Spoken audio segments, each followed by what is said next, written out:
focus on one of New Zealand's greatest tragedies, the sinking of the Wahine. Throughout tonight's show, we will try to find out as much as possible about this disaster, so we as a nation can begin to understand this terrible tragedy. On the morning of the 10th of April 1968, after an overnight voyage from Lyttelton, the ferry Wahine encountered the worst of violent southerly storm, with winds gusting 160 kilometres per hour while entering the Wellington harbour, with passengers terrified and feeling very ill indeed. The captain and his crew attempted to get their ship back on course and out of danger. After many hours, the passengers and crew had abandoned ship and were flung out into the rough seas of the harbour in life rafts. They had to make the perilous crossing to Wellington's rocky shores, where they were met by local Wellingtonians, desperate to help. These rescuers could see the state of the harbour and understood how difficult the crossing had become, perhaps even before those on board had realised. We are lucky enough tonight to have footage of recovered of a resident in the seaside village of Eastbourne back in 1968. There were many among the heroic rescuers on that fateful day. Here's Wellington correspondent Megan Bate with her 1968 interview. Hello, I'm Megan, and here we have Georgia and Rachel, the very brave and heroic rescuers. Thank you for joining us today. You guys must be exhausted. Yes, I am very exhausted from saving people from the dark cold water. And Rachel, what do you think about this disaster? What happened was a great tragedy, and I'm glad to have been a part in saving the few that survived. Yes, it feels nice to play a part in saving people's lives today. Just difficult watching the lives that were lost. Thank you. Signing off on this very bleak day in New Zealand. An interesting interview. Our thanks to Megan Bate for sending us that old report. Those unfortunate enough to be on the Wahine on the 10th of April 1968 had to deal with a very rough night and day. Many passengers were throwing up continuously on those extremely rough seas. The passengers were all told that the storm would pass and to hold tight. Most thought it was a typical Wellington southerly storm and that the Wahine would ride it out. Unfortunately, at 6:41 a.m, the Wahine was carried onto the rocks of Barrett Reef, sustaining serious damage to the length of her hull. The starboard, that's right to us landlubbers, and the port, that's left, engine stopped working. The anchors dropped, but it was some time before they held firm. Rescue attempts were made impossible by the raging gales and massive swells. By early afternoon, all 734 passengers and crew were ordered to abandon ship and get into the life rafts. Only 4 of the 8 rafts could be used because of the angle of the now sinking ship. All 734 people on the ship managed to escape the stormy seas, but 51 people lost their lives. We can only imagine what the giant waves looked like to those people in their small life rafts, or worse, for those who had capsized. Our film technicians have found some much damaged footage of 2 survivors filmed only hours after the disaster in a civil defence shelter. We have carefully cleaned and restored the film. This is the first time it has been shown to the New Zealand public. Let's roll that footage now. Hello, I'm Ryan, and joining me now is one of the survivors of today's disaster. Alex, what was it like on the boat? Well, the boat was rocking really wildly. It was hard to stand up because there were so many people rushing past me. Alex, how easy was it getting off the boat, seeing as you're a very old man? It was very disastrous because my body was in agony. I thought I was going to die at that moment.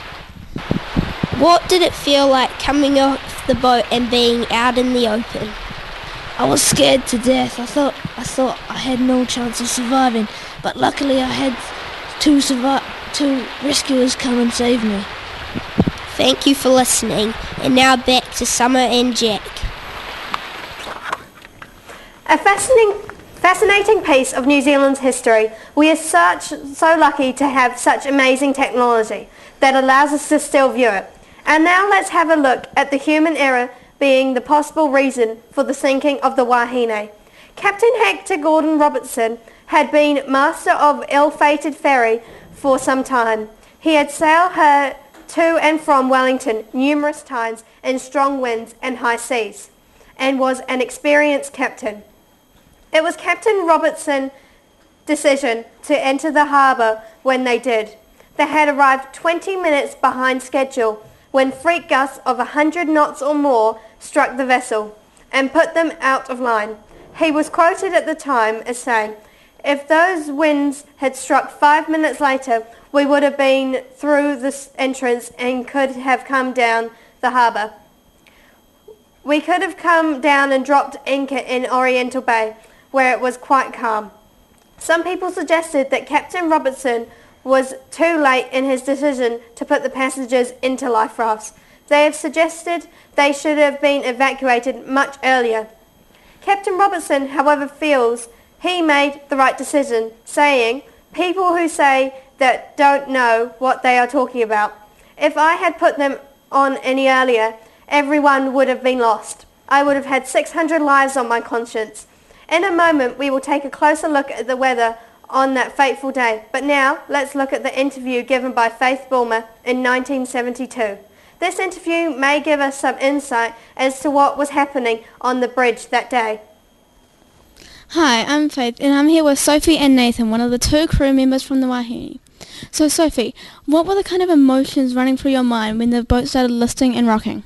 Well, it was pretty nervous for the passengers, and pretty scared myself, but I had to stay calm so that the passengers would stay calm, and so that they wouldn't be worried. And also, were the children all spread around, or were they all with their loved ones? Most of them were spread around trying to find their mums and dads, and some of them were even crying. Nathan, was it difficult getting the children into the boats? Yes, because some of them are quite small and they were hard to get into the boats because they were more fragile and things like that, and we couldn't get them in time because they were running around and moving around.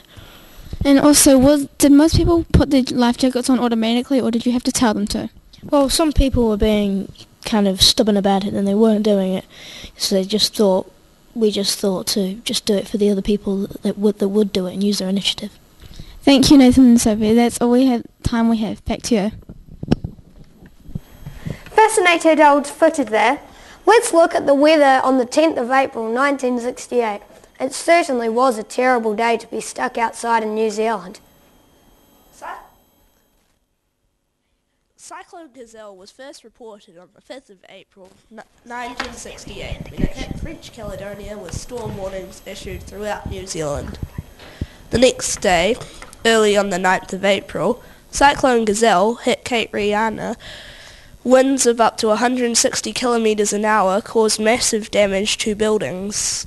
Torrential rain flooded farmland in Northland, drowning hundreds of farm animals. A farmer was also killed when he was blown off a haystack. The cyclone's pattern of damage continued as it travelled across the North Island, but turned down south the east coast.